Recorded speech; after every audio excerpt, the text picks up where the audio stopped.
Kenya সফরের প্রথম দিনে আমরা চলে এসেছি জিরাফ সেন্টারে, আমাদের প্রথম গন্তব্য। এখানে জিরাফকে আপনি নিজের হাতে খাওয়াতে পারবেন। তো চলুন আমরা ভেতরে যাই আর দেখি জিরাফকে নিজের হাতে খাওয়াতে ঠিক কেমন লাগে।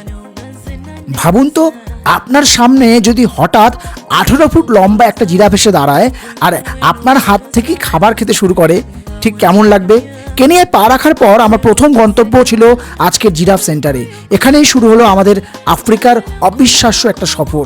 জিরাফ পৃথিবীর সবচেয়ে লম্বা স্থলচর প্রাণী, এটা তো অবশ্যই আমরা সবাই জানি। কিন্তু একটি পূর্ণবয়স্ক জিরাফের উচ্চতা প্রায় 18 ফুট পর্যন্ত হতে পারে।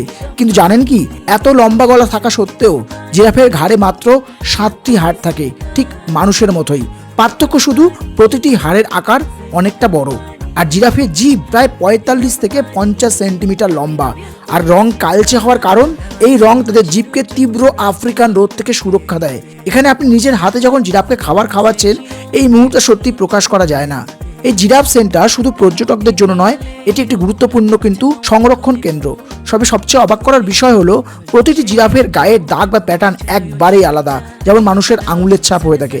আরেকটি মজার তথ্য দিয়ে রাখি, জিরাফ কিন্তু দিনে মাত্র 30 মিনিট থেকে 2 ঘন্টা পর্যন্ত ঘুমায়, সেটাও কিন্তু ছোট ছোট ভাগে। কেনিয়া সফরের প্রথম দিনেই বুঝে গেলাম, আফ্রিকা শুধু সিংহ বা সাফারির দেশ নয়, এটা এমন একটা জায়গা যেখানে মানুষ আর প্রকৃতি যেন একসঙ্গে বেঁচে থাকার গল্প বলে। আজকের অভিজ্ঞতা ছিল এইটুকুই জিরাফ সেন্টারে।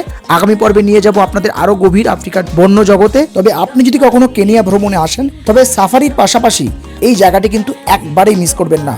প্রকৃতি আর বন্যপ্রাণীর সঙ্গে এমন ঘনিষ্ঠ পরিচয় কিন্তু খুব কম জায়গাতেই সম্ভব। এই কেনিয়া সফরে শুধুমাত্র কিন্তু আপনাদের কিন্তু গভীর জঙ্গলের বিভিন্ন দৃশ্যই কিন্তু তুলে ধরবো না, সঙ্গে তুলে ধরবো এখানে অজানা অনেক তথ্য। আস্তে আস্তে সমস্ত ভিডিও আমি আস্তে আস্তে পাবলিশ করব। অবশ্যই সঙ্গে থাকবেন আর সাপোর্ট করবেন, আর অবশ্যই কমেন্ট করে জানাবেন আপনাদের কেমন লাগলো। আপনাদের অনুপ্রেরণায় কিন্তু আমাদের আরও অনেক ভালো ভালো ভিডিও বানাতে সাহায্য করে। সব ভিডিওটি ভালো লাগলে অবশ্যই লাইক করবেন, বন্ধুদের সাথে শেয়ার করবেন, অবশ্যই কমেন্ট করে জানাবেন, আর অবশ্যই লাইক বা সাবস্ক্রাইব এবং ফলো করতে ভুলবেন না। আপনি যদি কোনোদিন নিজের হাতে জিরাফকে খাওয়াতে চান, তাহলে কিন্তু অবশ্যই একবার আপনাকে আসতে হবে কেনিয়াতে। ভিডিওটি কেমন লাগলো অবশ্যই কিন্তু কমেন্ট করে জানাবেন। আর আপনারা যারা জিরাফ সেন্টারে অলরেডি ভিজিট করেছেন, তারা কিন্তু কমেন্ট করে জানাবেন তারা কোন সালে ভিজিট করেছিলেন আর আপনার অভিজ্ঞতা কেমন। ধন্যবাদ, সঙ্গে থাকুন, দেখা হবে পরের ভিডিওতে। টাটা।